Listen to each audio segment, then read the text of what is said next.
In 2017, something happened in the gospel music world that nobody saw coming. David Phelps, the tenor whose voice had defined the Gaither Vocal Band sound for years, walked away from it all at the peak of his career. Not because of a fight, not because of money, not because the music stopped moving him. He left for reasons that come much deeper than any of that. Reason that most people in the industry can't understand and many fans refuse to accept. But here's what makes this story worth your time. David's departure wasn't really about leaving a band at all. It was about a man who finally understood that the spotlight spent decades chasing was slowly stealing everything that actually mattered. His decision sparked conversations that went far beyond gospel music, touching on questions that every one of us faces. When does success stop being worth its cost? What do you do when your calling evolves beyond what made you famous? And how do you walk away from something you love without destroying it? The answers David found changed everything. Not just for him, but for how we think about ambition, family, faith, and what it really means to live a life that matters. In 1997, a young tenor from Texas walked into the Gaither Vocal Band and changed everything. David Phelps had trained classically at Baylor University with a degree in voice performance, meaning he could have conquered Broadway, opera houses, or the pop charts. His vocal range spanned 3 octaves with effortless control. But David didn't want fame for fame's sake. He saw music as ministry, as a bridge between the human heart and the divine. When he joined Bill Gaither's legendary group, he brought something the Southern gospel world had never seen. He infused operatic power into traditional hymns, added Broadway drama to worship songs, and performed classics like Nessun Dorma with raw emotion that left audience sweeping. Songs like No More Night, End Off the Beginning, and his rendition of O Holy Night became moments of transcendence for thousands of listeners. Throughout the late 90s and into the 2000s, David became the voice that defined a generation of gospel music. He was often the emotional centerpiece of performances, the one who could transform a simple lyric into a spiritual experience. Bill Gaither himself recognized something special in David. The group flourished, albums sold, tours packed venues, and David's star rose higher than he imagined. But the very success elevating his career was pulling him away from something he held more sacred than music. By 2005, after 8 years of relentless touring and living out of suitcases, David shocked fans by leading the Gaither Vocal Band for the first time. The reason his family needed him more than the stage did. Touring with the Gaither Vocal Band meant months on the road, crisscrossing the country and traveling internationally. There were rehearsals, sound checks, meet and greets, recording sessions, television tapings, and endless hotel rooms and tour buses. For David, married to Lori and raising 4 children, the cost was measured in missed moments. He missed first steps, first words, first days off school, birthday parties, soccer games, dance recital, those ordinary Tuesday dinners where you're simply together. In an own candid interview, David described looking at his children one day and realizing with a jolt that time was slowing down. They were growing up and he was watching it happen in snapshots between tours. He said, "I needed them and they needed me."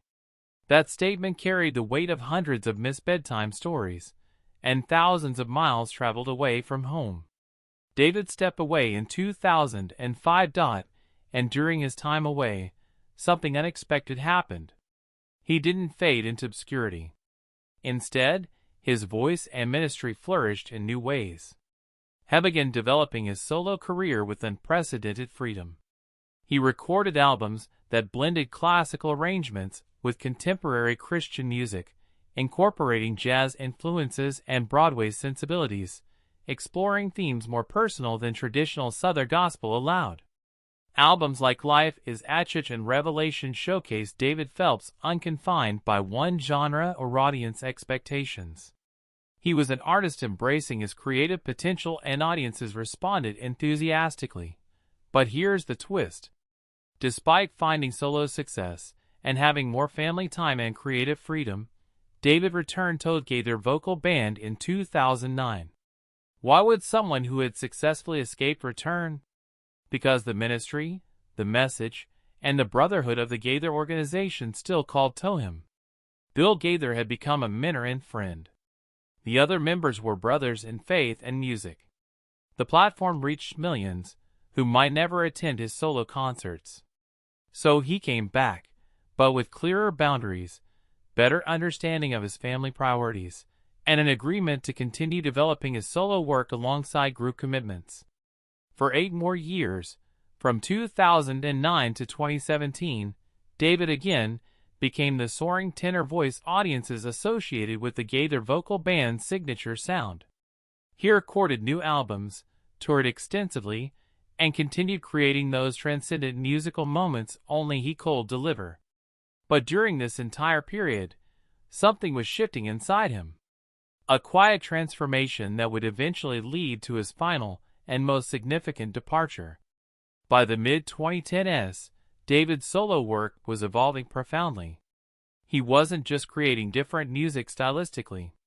He was exploring spiritual territory that was deeper, more questioning, more intimate than traditional gospel typically allowed. His album Freedom became a watershed moment.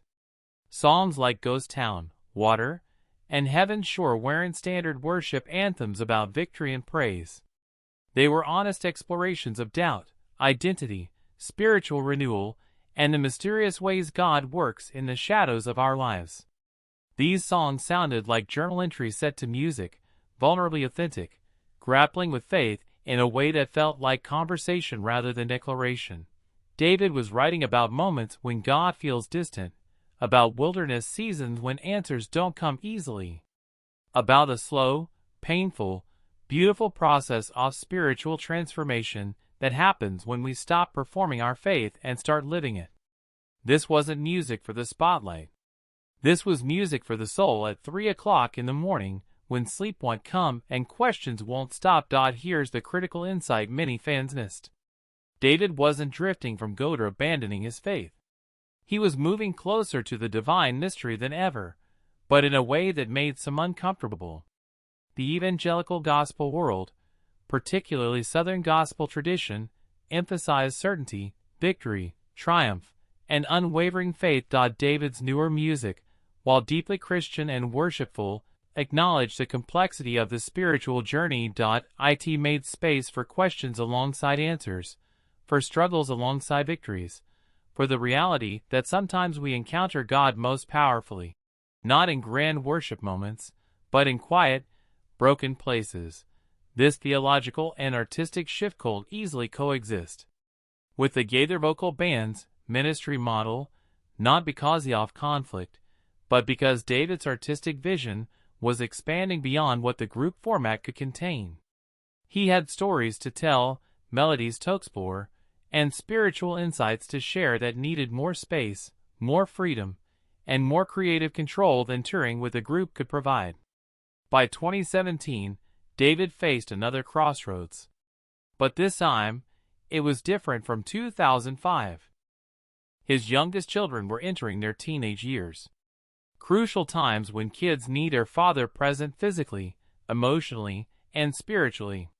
His marriage to Lori had weathered decades of absence, and he knew choosing his family again was essential. His creative spirit acted to break free from group dynamics, rigid tour schedules, and expectations of being part of an established brand. And spiritually, he felt God leading him into a season of ministry that would be more intimate, more personal, and more aligned with artistic and spiritual evolution he'd been undergoing. In 2017, David Phelps made his final departure from the Gaither Vocal Band. And how he did it speaks volumes about his character. There was no drama, no scandal, no bitter press releases or cryptic social media posts. David and Bill Gaither had an honest, gracious conversation about where David felt called to go. Bill gave David his full blessing. In public statements, Bill praised David as one of the most gifted vocalists in Christian music and made clear the door would always be open for collaborations, reunion performances, or even a return. This amicable parting, this mutual respect is almost unheard of in the music industry, where departures often involve lawsuits, bitter accusations, and burned bridges. That David could leave at the height of his popularity and maintain such a positive relationship with Bill and the other members reveals something profound about everyone's character. Now, here's where we appreciate what David did. Because in a culture that worships success, celebrity, and security, his decision was radically countercultural. Think about what he walked away from. Guaranteed income from a successful touring group.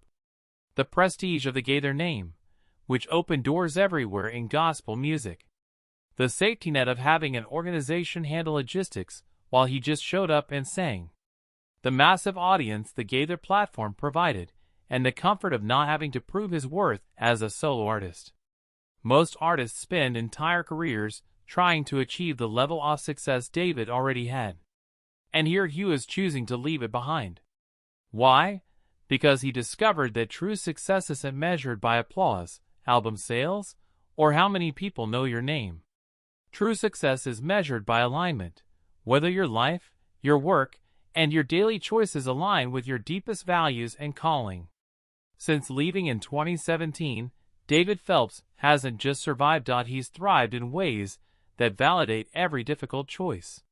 His solo career has reached new heights, with sold-out tours domestically and internationally.